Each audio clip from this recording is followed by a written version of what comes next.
At Lincoln High School, nestled in a quiet suburban neighborhood, Malik Johnson was known as the kid who could solve any math problem faster than anyone else. He wasn't just smart, he loved learning. Whether it was algebra, geometry, or calculus, numbers came naturally to him. His teachers often praised his dedication, and his classmates frequently turned to him for help during group projects or study sessions. For Malik, school wasn't just about grades. It was about pushing himself to be better every day. One crisp Monday morning, the entire calculus class sat nervously as Mr. Peterson handed back their latest exam papers. This particular test had been notoriously difficult. Students whispered that even the brightest minds in the grade might struggle to score above 80%. As Malik reached for his paper, his heart raced with anticipation. When he saw the bold red 100% written at the top, his eyes widened in disbelief. He had done it. A perfect score. Not only was this a personal victory, but it was also something no one else in the class had achieved. For most students, scoring perfectly on such a tough exam would have been cause for celebration. But when Malik looked up at Mr. Peterson, he noticed something strange. Instead of congratulating him, the teacher's face twisted into a frown. The room fell silent as Mr. Peterson cleared his throat and said coldly, "Malik, can you stay? After class? I need to speak with you." Confused but calm, Malik nodded. After the bell rang and the classroom emptied, Malik approached Mr. Peterson's desk. The older man leaned forward, his arms crossed tightly over his chest. "This score," Mr. Peterson began, tapping Malik's paper, "is highly suspicious. There's no way someone like you could pull off a perfect score without outside assistance." The words hit Malik like a punch to the gut. Someone like him? What did that mean? Was Mr. Peterson implying that because Malik was black, he couldn't possibly excel academically? Malik felt anger bubbling inside him, but he forced himself to stay composed. "I studied hard for this test," Malik replied firmly. "You can ask anyone. I've been helping classmates understand these problems for weeks." Mr. Peterson shook his head dismissively. "Helping others doesn't explain how your answers match nearly word for word with another student's work. Either you cheated, or you had someone do the work for you. Which is it?" Malik's mind raced. Matched another student's work? That didn't make sense. He hadn't collaborated with anyone during the exam, and he certainly hadn't copied anyone's answers. "I don't know what you're talking about," Malik said, his voice steady despite the storm brewing inside him. "If there's an issue, I'd like to see proof." But Mr. Peterson wasn't interested in listening. He folded his arms and gave Malik a stern look. "Until we figure this out, consider yourself under investigation. And until then, your perfect score stands invalid." As Malik walked home that afternoon, his thoughts were a whirlwind of frustration and disbelief. How could Mr. Peterson accuse him like this? It wasn't just unfair, it was wrong. Malik had always worked tirelessly to prove himself, not just to his teachers, but to everyone who doubted him simply because of the color of his skin. Now, here was Mr. Peterson, reinforcing those doubts instead of celebrating Malik's success. When Malik got home, he told his parents everything. His mother, a high school English teacher, immediately recognized the undertones of bias in Mr. Peterson's accusation. "This isn't about your abilities, Malik," she said gently. "It's about prejudice. Some people refuse to believe that a black student can achieve greatness through hard work alone." His father, a college professor, nodded in agreement. "We won't let this stand. You deserve justice and we'll fight for it together." Determined to clear his name, Malik began gathering evidence to support his case. Over the weekend, he collected stacks of handwritten notes, practice worksheets, and even recordings from tutoring sessions where he explained calculus concepts to his peers. One recording in particular stood out. Malik patiently walking a struggling classmate through the exact type of problem featured on the disputed exam. Listening to it made Malik feel a renewed sense of confidence. He knew he hadn't cheated, and now he had proof. On Monday morning, Malik met with Ms. Carter, the vice principal, to present his evidence.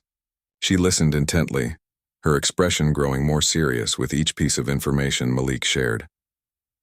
"Thank you for bringing this to my attention," Miss Carter said finally.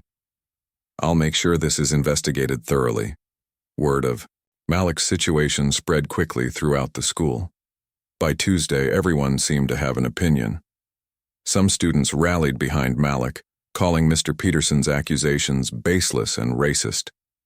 Others, unfortunately, sided with the teacher, repeating tired stereotypes about black students needing shortcuts to succeed. Tensions ran high, and whispers followed Malik wherever he went. Despite the chaos, Malik refused to let the accusations define him. In class, he continued to participate actively, answering questions confidently and helping his peers whenever they needed it. Outside of school, he leaned on his family and close friends for support. They reminded him daily that his worth wasn't determined by Mr. Peterson's narrow-minded views. As the days passed, Malik realized this wasn't just about him anymore. It was about challenging the biases that plagued not only Lincoln High but schools everywhere. If he could stand up to injustice now, maybe he could inspire others to do the same in the future. Little did he know, his fight was only beginning, and its impact would reach far beyond the walls of his high school. The next few days at Lincoln High felt like a storm brewing. Malik's accusation weighed heavily on everyone's minds, and the school buzzed with whispers and debates. Some students were outraged on Malik's behalf, while others hesitated to take sides, unsure of what to believe. Despite the growing tension, Malik remained focused. He knew he hadn't cheated, and he was determined to prove it, not just for himself, but for every student who might face similar injustice in the future. Malik's parents wasted no time in escalating the matter. They scheduled a meeting with the principal, Mr. Thompson, the following day. The Johnsons arrived at the school armed with evidence: stacks of Malik's meticulously organized study notes, practice problems filled with his neat handwriting, and the audio recordings of him tutoring classmates. His mother, calm but firm, laid everything out on the table. "This is proof of our son's hard work," she said, her voice steady. "We expect a full investigation into this matter. Accusing Malik without evidence isn't just unfair, it's discriminatory." Mr. Thompson listened quietly, nodding occasionally but offering little in response. When the meeting ended, he assured them that the school would look into the issue thoroughly. But as Malik and his parents left the office, they couldn't shake the feeling that Mr. Thompson wasn't taking the situation seriously enough. It seemed like the administration was more concerned about avoiding controversy than seeking justice. Meanwhile, Malik continued to go about his daily life, though it wasn't easy. Every time he entered the calculus classroom, he could feel Mr. Peterson's eyes on him, cold and judgmental. The teacher didn't say much during lessons, but his disapproving glances spoke volumes. Malik tried to ignore it, focusing instead on excelling in his studies. He participated actively in class discussions, aced pop quizzes, and even helped struggling classmates after school. If Mr. Peterson wanted to question his abilities, Malik figured the best way to respond was by consistently proving himself. But Malik's fight wasn't just happening behind closed doors. Word of his situation had spread beyond the school walls, thanks in part to social media. A group of Malik's friends decided to take matters into their own hands. They created an Instagram page called Justice for Malik, posting updates about the case and sharing stories of racial bias in education. Within days, the page gained hundreds of followers. Students from other schools began commenting, sharing their own experiences of being unfairly treated because of their race or background. What started as a small effort quickly grew into a movement. One afternoon, Malik walked into the cafeteria to find a group of students wearing t-shirts printed with the words "Believe Malik." At first he was taken aback, but then he felt a surge of gratitude. Seeing his peers stand up for him meant more than he could put into words. Later that day, a senior named Jasmine approached him. "We're organizing a peaceful protest tomorrow," she said. "We'll gather outside the school before classes, start and hold signs supporting you. Are you okay with that?" Malik hesitated for a moment. He appreciated the support, but he didn't want to cause trouble or draw too much attention to himself. Still, he realized this wasn't just about him anymore. It was about standing up against systemic racism and holding people accountable for their actions. "Yeah," he said finally, managing a small smile. "I'm okay with it. Thank you." The next morning, Malik arrived at school to see dozens of students gathered near the entrance, holding handmade signs with messages like "Stop racial bias in schools and stand with Malik." Some teachers joined in, wearing black ribbons pinned to their shirts as a sign of solidarity. Reporters from local news outlets showed up, cameras rolling, eager to capture the story.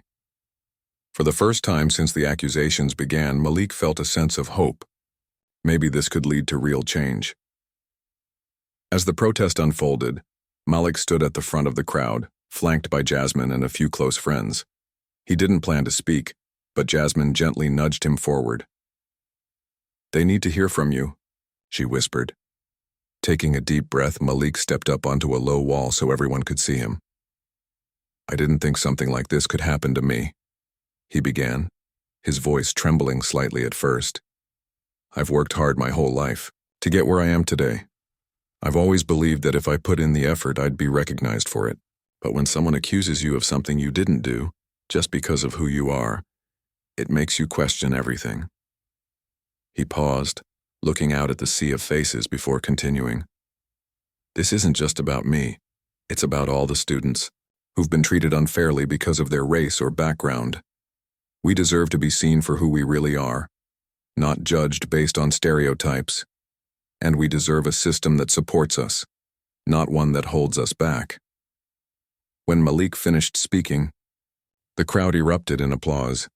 Even some teachers wiped away tears moved by his courage. The protest ended peacefully, but its impact lingered.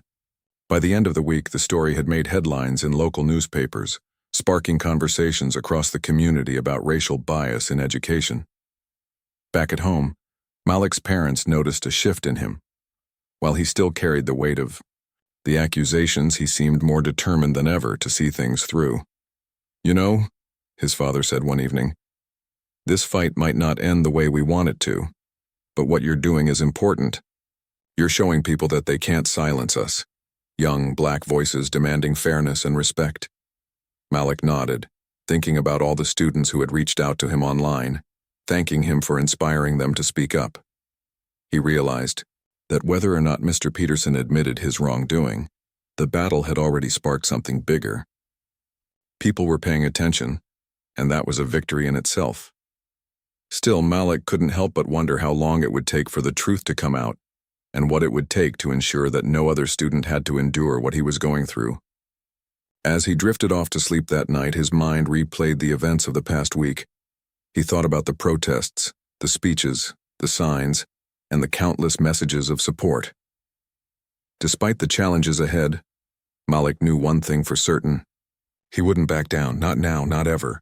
As the investigation into Malik's case progressed, the atmosphere at Lincoln High grew tense. The school administration, under mounting pressure from parents, students, and even local media, assigned Ms. Carter, the vice principal, to lead the inquiry. Known for her progressive views and commitment to fairness, Ms. Carter took the task seriously. She promised transparency and vowed to uncover the truth, no matter where it led. Ms. Carter began by reviewing all available evidence. First, she examined Malik's academic record. It was impeccable. His grades in calculus had consistently been among the highest in the class, and his performance in other subjects reflected a student who was not only intelligent, but also deeply invested in his education. She then turned her attention to the test in question. The exam itself was challenging, designed to push students to their limits. Yet Malik had answered every question correctly, demonstrating a level of mastery that few could achieve. Next, Ms. Carter interviewed Malik's classmates. One by one, they confirmed what Malik had claimed. He was always willing to help others, understand difficult concepts. Several students mentioned how Malik stayed late after school to tutor them, often breaking down complex problems into simpler steps. "He's the reason I passed the last unit," said Sarah, a quiet girl who rarely spoke up in class. "If anyone deserves that perfect score, it's him." But Ms. Carter knew she couldn't rely solely on testimonials. She needed concrete proof. That's when she decided to dig deeper into the allegations made by Mr. Peterson. According to the teacher, Malik's answers matched another student's work almost identically. To investigate this claim, Ms. Carter compared the two exams side by side. At first glance, the similarities were striking, but upon closer inspection, something didn't add up. While the final answers were indeed identical, the methods used to solve the problems differed significantly. Malik's solutions were elegant and efficient, showcasing a deep understanding of the material. The other student's approach, while correct, was more laborious and less refined. This discrepancy raised red flags for Ms. Carter. Determined to get to the bottom of things, Ms. Carter called in the second student for questioning. The boy named Ethan was visibly nervous as he sat across from her in the office. "Did you and Malik collaborate on the exam?" she asked gently, trying to put him at ease. Ethan shook his head vigorously. "No, ma'am. I barely talked to Malik during the test. I was too focused on my own answers." When pressed further, Ethan admitted that he struggled with several questions and guessed on a few. "I don't know why our answers look the same," he said, "but I swear I didn't cheat and neither did Malik." With Ethan's testimony adding to the growing pile of inconsistencies, Ms. Action Carter broadened her scope. She requested access to the original ungraded tests, hoping to find clues that might have been overlooked. After some resistance from Mr. Peterson, who insisted there was nothing unusual about the grading process, she finally gained permission to review the documents. What she discovered shocked her. Hidden within the margins of Malik's test paper were faint pencil marks, not made by Malik but by someone else. These marks appeared to alter certain parts of his original answers, introducing minor errors that weren't present in the initial submission. It was subtle, almost imperceptible, but undeniable once spotted.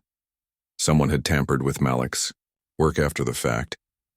Furious yet composed, Ms. Carter confronted Mr. Peterson. Holding up the altered test paper, she demanded an explanation. For a moment, the teacher looked stunned, as if caught off guard, but soon his expression hardened. "I don't know how those marks got there," he stammered. "Maybe it was a mistake during grading." Ms. Carter wasn't convinced. She pointed out that the alterations specifically targeted areas where Malik's answers aligned perfectly with Ethan's. If it truly were a coincidence, it would be statistically improbable. Moreover, the changes seemed calculated to cast doubt on Malik's integrity without completely invalidating his performance. It was clear to Ms. Carter that these modifications were deliberate, an attempt to frame Malik for cheating. Realizing the gravity of the situation, Ms. Carter escalated the matter to the school board. She presented her findings in detail, emphasizing the need for immediate action. By this point, the scandal had become public knowledge, thanks in large part to the protests organized by students. Parents were calling for accountability, and alumni were sharing their own stories of bias and discrimination at Lincoln High. The pressure on the administration was immense. In response, the school board launched a formal investigation, bringing in an independent auditor to review the case. Meanwhile, Mr. Peterson found himself increasingly isolated. Colleagues who once defended him now distanced themselves, unwilling to associate with someone accused of such unethical behavior. Students openly mocked him in the hallways, calling him out for his hypocrisy. Even some of his staunchest supporters began to question whether they'd misjudged the situation. For Malik, the investigation felt like a roller coaster. On one hand, he was relieved that the truth was slowly coming to light. On the other, the constant scrutiny was exhausting. Every day, reporters camped outside the school, eager for updates. Social media buzzed with hashtags like "Believe Malik" and "End Racial Bias." Supporters sent messages of encouragement, but critics were quick to dismiss the movement as overblown or politically motivated. Through it all, Malik remained steadfast, leaning on his family and friends for strength. One evening, as Malik scrolled through his phone, he came across a video posted by a former student of Lincoln High. In it, the young woman recounted her own experience of being unfairly accused by Mr. Peterson years earlier. "He told me I couldn't possibly write such a good essay because people like you don't read books," she said, her voice trembling with emotion. "I was humiliated, but I didn't say anything back then because I thought no one would, believe me. Seeing Malik stand up gives me hope that maybe things can change. The video went viral overnight, reigniting discussions about systemic racism in education. People from all walks of life chimed in, sharing their thoughts and experiences. Teachers weighed in, calling for better training on cultural sensitivity and implicit bias. Community leaders urged schools to adopt policies that promote equity and inclusion. The conversation extended far beyond Lincoln High, touching communities nationwide. Back at school, tensions reached a boiling point. During a heated staff meeting, Ms. Carter confronted Mr. Peterson directly. "You've had your chance to explain yourself," she said firmly, "but the evidence speaks for itself. You altered Malik's test paper to justify your accusations. That's not just unethical, it's criminal." Mr. Peterson, cornered and desperate, tried to deny the allegations one last time. But when faced with overwhelming proof, he crumbled. In a brief statement to the school board, he admitted to tampering with Malik's exam, claiming he acted out of frustration and fear. "I never meant to hurt anyone," he said, his voice barely above a whisper. I wanted to protect the integrity of my classroom." His confession sent shockwaves through the community. Many were outraged, demanding that Mr. Peterson face consequences for his actions. Others expressed disappointment, struggling to reconcile the man they thought they knew with the reality of his misconduct. Ultimately, the school board decided to terminate his employment immediately, citing gross professional misconduct. While the decision brought a sense of closure, it also left lingering questions. How many other students had suffered silently under Mr. Peterson's bias? Could similar issues exist elsewhere in the system? As the dust settled, Malik realized that his fight wasn't over. The victory against Mr. Peterson was significant, but it was only the beginning of a much larger battle, one that required courage, persistence, and unity.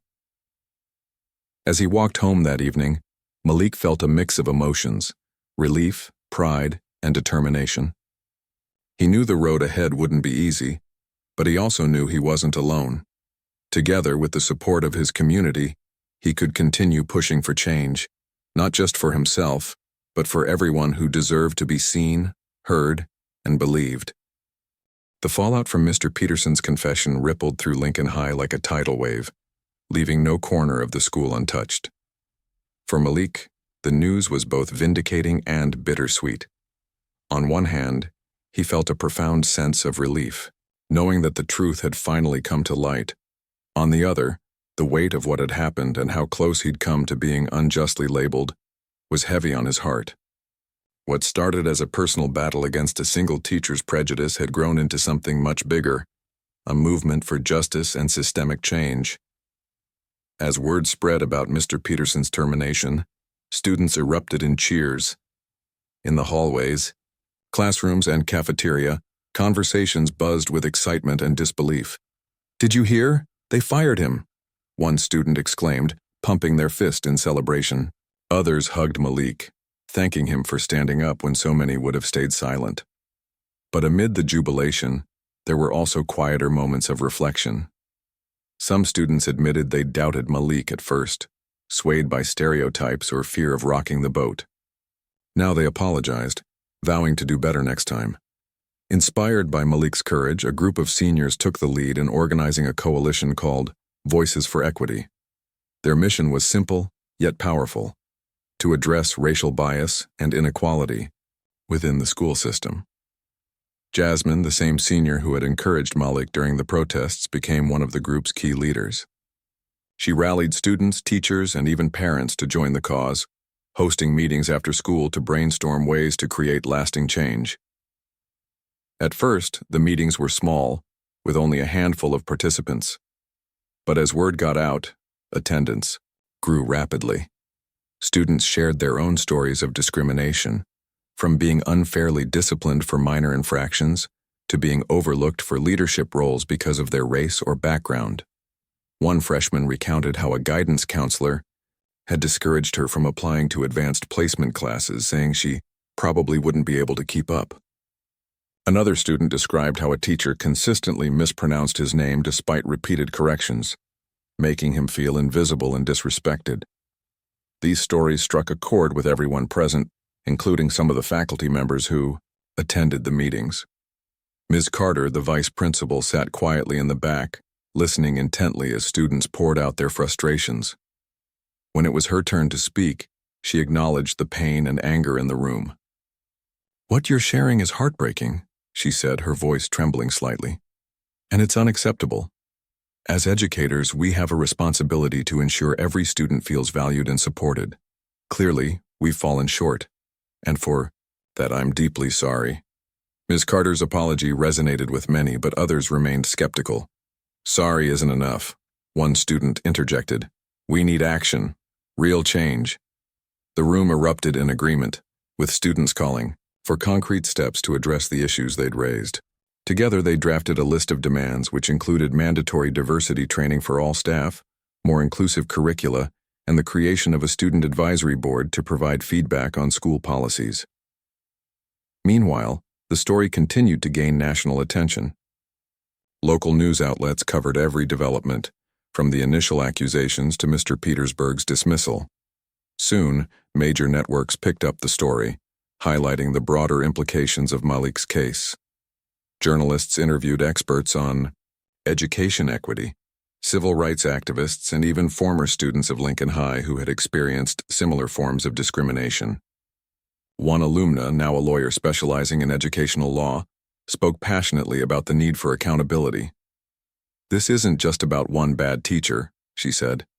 "It's about dismantling the systems that allow racism and bias to thrive, unchecked." Social media played a crucial role in amplifying the message. Under hashtags like "You Believe Malik" and "Do End Racial Bias," people from across the country shared their support. Teachers posted photos holding signs that read, "Educators Against Bias," while parents expressed gratitude for Malik's bravery in shining a light on these critical issues. Even celebrities weighed in, using their platforms to call for reform. Actress and activist Gabrielle Union tweeted, "Malik's story reminds us that silence is complicity. Let's listen, learn, and act." The growing momentum inspired Malik to take an even more active role in the movement. Though he initially hesitated to step into the spotlight, he realized his voice carried weight, not just among his peers, but also in the wider community. With encouragement from his family and friends, he began speaking at rallies and town hall meetings, urging people to confront the uncomfortable truths about racism in education. One particularly memorable event took place at the local community center, where hundreds gathered to discuss the path forward. Standing behind a podium, Malik addressed the crowd with a maturity beyond his years. "When Mr. Peterson accused me of cheating, he wasn't just attacking me," Malik said, his voice steady and clear. "He was attacking every black student who's ever been told they don't belong in advanced classes, every immigrant student who's been made to feel less than, every indigenous student who's been erased from history books. This isn't just my fight, it's ours." His words moved the audience to tears and applause. Parents hugged their children tighter, promising to advocate for them. Teachers pledged to examine their own biases and strive to be better allies. And students vowed to hold their schools accountable, refusing to let incidents like Malik's happen again. But not everyone was supportive. Critics argued that focusing on race diverted attention from real problems in education, such as funding disparities or standardized testing. Some accused Malik and his supporters of playing the race card to gain sympathy. These comments stung, but Malik refused to let them derail the movement. Instead, he used them as fuel to push harder. "If talking about racism makes people uncomfortable, good," he told Jasmine one evening. "Change doesn't happen when everyone's comfortable." As weeks turned into months, the impact of Malik's fight became undeniable. The school district announced plans to implement several of the coalition's proposed reforms, including hiring a director of diversity and inclusion and revising disciplinary policies to reduce racial disparities. Teachers underwent workshops on implicit bias and culturally responsive teaching, learning strategies to create more equitable classrooms. Students formed mentorship programs, pairing upperclassmen with younger peers to foster a sense of belonging and support. For Malik, Seeing these changes unfold was both gratifying and humbling. He knew the work was far from over. Racism couldn't be eradicated overnight.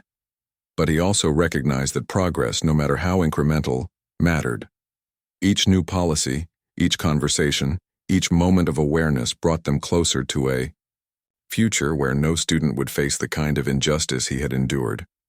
On a personal level, Malik found strength in the connections he'd forged through the movement. Friends who had once been acquaintances became like family, united by a shared purpose. His bond with Jasmine deepened, evolving into a partnership rooted in mutual respect and admiration. Even his relationship with his parents grew stronger as they worked together to navigate the challenges of activism. Yet Malik never lost sight of why he had started this journey in the first place. It wasn't about fame or recognition. It was about proving that his worth couldn't be diminished by someone else's prejudice. It was about showing others that their voices mattered too, no matter how young or marginalized they might feel. And, most importantly, it was about building a world where fairness and equality weren't ideals, they were realities. As the school year drew to a close, Malik stood on the stage at Lincoln High's annual awards ceremony, accepting the Calculus Excellence Award, a prize he had earned long before the scandal began. Looking out at the sea of faces, he smiled, knowing that his story had sparked something extraordinary. The fight for equity wasn't over, but thanks to Malik and countless others like him, the seeds of change had been planted. All they needed now was time and unwavering determination to see them grow. The final weeks of Malik's junior year at Lincoln High were a whirlwind of emotions. The school community was still reeling from the revelations about Mr. Peterson, but there was also a palpable sense of hope. Change was in the air, slow and imperfect perhaps, but undeniable. For Malik, this period marked both an ending and a beginning. The accusations that had once threatened to define him now seemed like just one chapter in a much larger story. A story of resilience, courage, and collective action. As the school district scrambled to implement reforms, Malik found himself at the center of a growing national conversation about racial bias in education. News outlets continued to cover his case, framing it as a turning point for discussions around equity and inclusion. Reporters often asked Malik how he felt about the attention, but his response never wavered. "I didn't do this for recognition," he'd say with quiet conviction. "I did it because I wanted to make sure no one else has to go through what I went through." Despite his humility, Malik couldn't escape the spotlight entirely. Invitations poured in from organizations and advocacy groups eager to hear him speak. At first he hesitated, unsure if he was ready to take on such a prominent role. But Jasmine encouraged him to embrace the opportunity. "You've already done so much," she told him one evening as they worked on a presentation together. "Why stop now? People are listening, and not just here in our town, they're listening everywhere." With her support, Malik agreed to participate in a panel discussion hosted by a nonprofit dedicated to educational equity. The event took place in a packed auditorium, with rows of attendees ranging from students to seasoned educators. When Malik stepped up to the microphone, he felt a mix of nerves and excitement. He began by recounting his experience, the accusation, the investigation, and the eventual exposure of Mr. Peterson's misconduct. But rather than dwell on the pain, he focused on the lessons learned. "What happened to me wasn't unique," Malik said, his voice steady despite the weight of the topic. "It happens every day in schools all over the country. Students are judged not by their abilities, but by stereotypes and assumptions. Teachers are human. They make mistakes. But when those mistakes harm students, we have to hold them accountable, and we have to fix the systems that let bias thrive." His words resonated deeply with the audience, many of whom nodded in agreement or scribbled notes furiously. After the panel ended, dozens of people lined up to thank Malik personally. Some shared their own stories of discrimination, while others expressed gratitude for giving them the courage to speak out.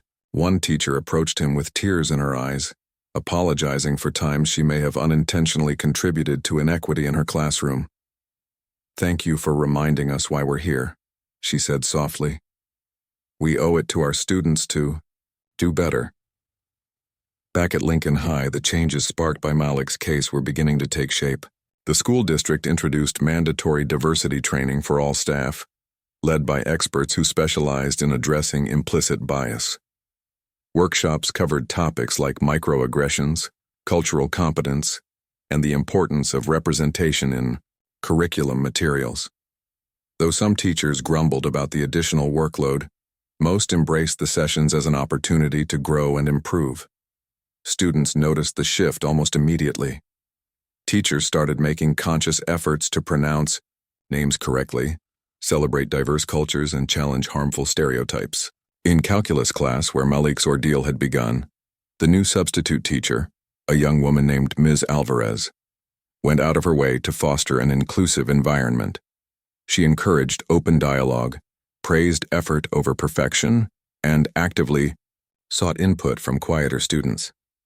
"This feels different," Malik remarked to Jasmine during lunch one day.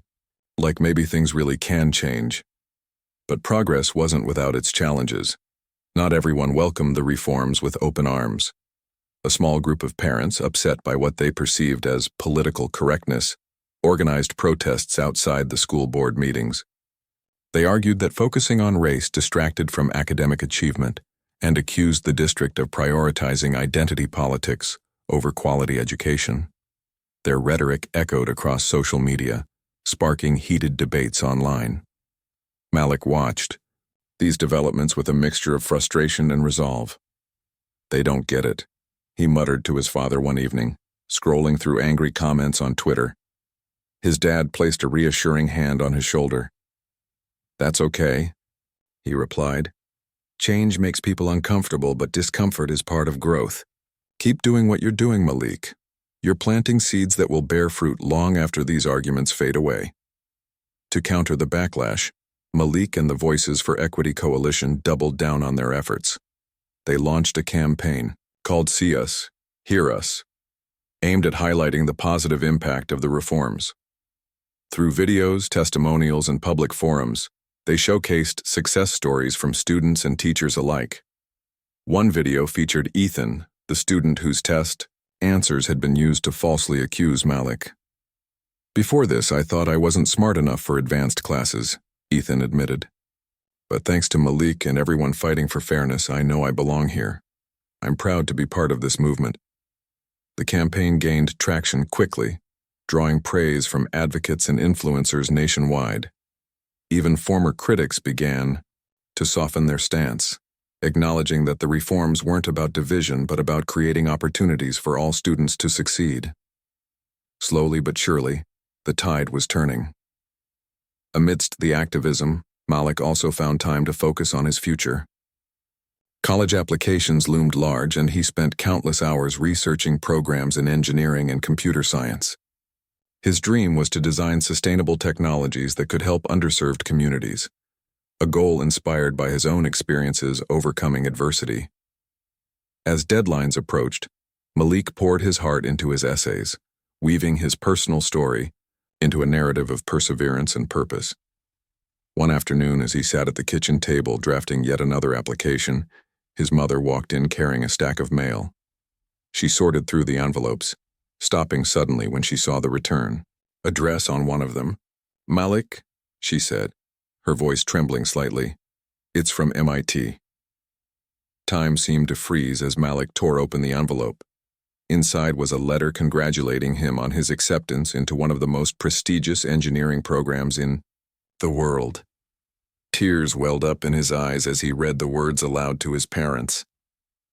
"They said my journey proves that determination and integrity can overcome even the toughest obstacles," he whispered, his voice breaking. "They believe in me." For a moment the room was silent except for the sound of sniffles. Then Malik's father stood up, clapping slowly before pulling his son into a tight hug. "You've earned this, Malik," he said, his voice thick with emotion. "Every step of the way, you've shown the world what it means to lead with grace and courage. We're so proud of you." News of Malik's acceptance spread quickly, becoming a source of pride for the entire school. Teachers beamed whenever they saw him in the hallways, congratulating him on his hard-earned success. Classmates cheered when his name was announced over the intercom during morning announcements. Even strangers stopped him in the grocery store or at the park to offer congratulations. "You're going to do amazing things," one elderly woman told him, her eyes shining with admiration. "Never forget where you came from." As graduation approached, Malik reflected on how far he'd come since that fateful day in calculus class. What started as a personal battle against injustice had blossomed into a movement that touched lives far beyond Lincoln High. He knew the fight for equity wasn't over. It might never truly end, but he also knew that he had made a difference. By standing up for himself, he had given others permission to stand up too. On the night of graduation, Malik stood backstage, adjusting his cap and gown while waiting to deliver his valedictorian speech. The auditorium buzzed with anticipation, filled with proud families, friends, and faculty members. When his name was called, he walked onto the stage to thunderous applause. Looking out at the sea of faces, he took a deep breath and began. 3 years ago, I walked into this school hoping to learn, grow, and prove myself, he said, his voice steady and clear. What I didn't expect was to face prejudice, doubt, and fear. But I also didn't expect to find so much love, support, and strength in this community. Together, we've shown that when we stand united, we can create change. Not just for ourselves, but for generations to come. He paused, letting his words sink in before continuing. To my classmates, remember that your voices matter. Whether you're speaking up against injustice or pursuing your dreams, never let anyone tell you that you're not enough. To my teachers, thank you for believing in me, even when the system tried to break me. And to anyone watching, know that your struggles don't define you. Your resilience does. When Malik finished, the crowd erupted in cheers, rising to their feet in a standing ovation. As he stepped off the stage, he felt a profound sense of peace. The road ahead would undoubtedly have its challenges, but Malik knew he was ready. He had faced adversity head-on and emerged stronger, wiser, and more determined than ever to build a brighter future. For himself, for his community, and for the world. Malik's journey didn't end with his graduation from Lincoln High. If anything, it was just the beginning of a new chapter, one that would carry the lessons he'd learned and the changes he'd inspired far beyond the walls of his hometown school. As summer approached, Malik packed his bags for Massachusetts Institute of Technology, MIT, ready to step into a world where innovation and determination could shape the future. Yet even as he prepared for this next adventure, he couldn't help but look back at how far he'd come, and how much further there was still to go. The first few weeks at MIT were overwhelming, but exhilarating. For the first time in his life, Malik found himself surrounded by peers who shared his passion for solving real-world problems. In lectures, labs, and late-night study sessions, students debated everything from renewable energy solutions to artificial intelligence ethics. Everyone seemed driven not just by personal ambition, but by a desire to make a difference. It was exactly the kind of environment Malik had dreamed of, yet it also came with its own set of challenges. One challenge was imposter syndrome, the feeling that he didn't belong, despite all the evidence proving otherwise. During orientation week, Malik attended a panel featuring upperclassmen who openly discussed their struggles with self-doubt. Even here, at one of the best schools in the world, we sometimes feel like frauds, said a senior engineering major. But remember, you earned your place. Trust yourself. Those words stuck with Malik, helping him push through moments when assignments felt impossible or when he worried he wouldn't measure up. Slowly, he began to realize that everyone, no matter how brilliant, faced similar doubts. What mattered most was perseverance. Another challenge was navigating the complexities of being a black student in a predominantly white institution. While MIT prided itself on diversity, Malik quickly noticed subtle biases that echoed his experiences at Lincoln. Professors occasionally mispronounced his name during roll call, only correcting themselves after awkward pauses. Group projects sometimes left him feeling sidelined, as if others assumed he wouldn't contribute as much as his teammates. And though these incidents were minor compared to what he'd endured before, they reminded him that systemic racism wasn't confined to any single place. It existed everywhere, often hidden beneath layers of good intentions. Determined not to let these challenges define his experience, Malik joined MIT's Black Students Union, BSU. The group became a source of camaraderie and support, offering a safe space to share frustrations and celebrate victories. Through BSU, Malik connected with mentors, alumni, and faculty members who understood the unique pressures of being a minority in STEM fields. One mentor, Dr. Lewis, an accomplished engineer and advocate for diversity in technology, encouraged Malik to channel his activism into his academic pursuits. "You can't fix everything overnight," Dr. Lewis told him during a coffee chat. "But every project you work on, every idea you bring to life has the potential to create opportunities for others. That's how you build equity, not just talk about it." Inspired by this advice, Malik threw himself into his coursework with renewed purpose. His favorite class was sustainable design, where students collaborated to develop innovative solutions for underserved communities. For his final project, Malik led a team tasked with creating affordable solar-powered water filtration systems for rural areas without reliable access to clean drinking water. Drawing on both his technical skills and his understanding of social justice, Malik ensured that the design prioritized accessibility and ease of use. When the prototype won second place in a university-wide competition, Malik felt a surge of pride, not because of the recognition, but because he knew the project could someday save lives. Outside of academics, Malik continued to advocate for racial equity, using his platform to amplify voices often overlooked in conversations about education and opportunity.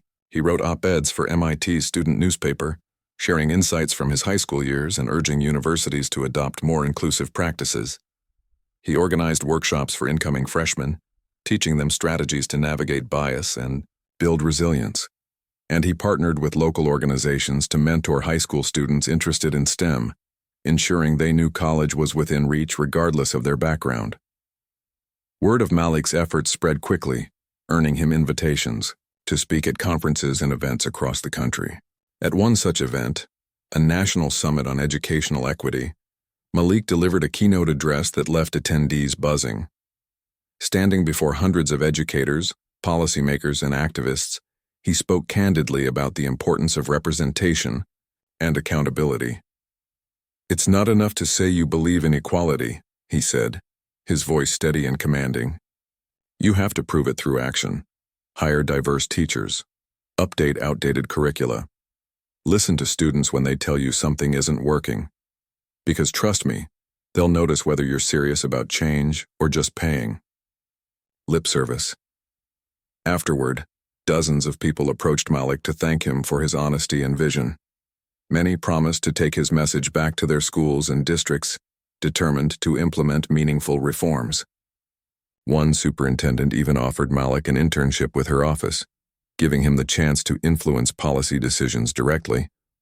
Though flattered, Malik politely declined, explaining that he wanted to focus on finishing his degree first. Still, the offer reinforced what he already knew. His voice mattered and people were listening. As Malik entered his sophomore year, he began thinking about the legacy he wanted to leave behind, not just at MIT but in the broader world. He envisioned a future where no student would ever face the kind of prejudice he had encountered, a future where classrooms reflected the diversity of society, and every child believed they could achieve greatness. To get there, Malik knew he'd need allies, people willing to join him in dismantling barriers and building bridges. Fortunately, he wasn't alone. Across campuses, communities, and industries, movements for equity were gaining momentum, fueled by young leaders like Malik, who refused to settle for the status quo. One person Malik leaned on heavily during this time was Jasmine, now a freshman at a nearby liberal arts college. Though they saw each other less frequently, their bond remained strong, strengthened by shared values and mutual respect. They often texted late into the night, discussing everything, from coursework to activism strategies. "Sometimes I think about how different things might have been if you hadn't stood up," Jasmine admitted one evening. Your courage changed so many lives, including mine. Malik smiled, touched by her words. I couldn't have done it without you, he replied, or my parents, or Ms. Carter, or everyone else who supported me. This fight belongs to all of us. By the time Malik graduated from MIT 4 years later, he had accomplished more than he ever imagined possible. Not only did he earn top honors in his program, but he also co-founded a nonprofit organization dedicated to increasing access to STEM education for underrepresented youth. The organization, called Equity in Action, provided scholarships, mentorship, programs, and hands-on learning opportunities designed to inspire the next generation of innovators. Its success was a testament to Malik's belief that true progress required collaboration and commitment. On the day of his college graduation, Malik stood once again on a stage, this time wearing a cap and gown emblazoned with MIT's seal. As he accepted his diploma, the crowd erupted in applause, cheering for a young man whose journey had inspired countless others. Later that evening, surrounded by family, friends, and mentors, Malik reflected on how much had changed since his days at Lincoln High. The scars of discrimination still lingered, but so did the triumphs, the friendships forged, the policies reformed, the lives transformed. Looking ahead, Malik knew there would always be more work to do. Racism and inequality weren't problems that could be solved overnight. They demanded constant vigilance and effort. But Malik also knew he wasn't fighting alone. Thanks to the movement he helped ignite, millions of people were now standing together, united by a shared vision of fairness and justice. And as long as that vision endured, Malik believed the world could, and would, become a better place. As fireworks lit up the night sky over Cambridge, Malik raised a glass with his loved ones, toasting to the past, present, and future. Here's to never giving up, he said, his smile radiant, and to proving that our dreams are worth fighting for.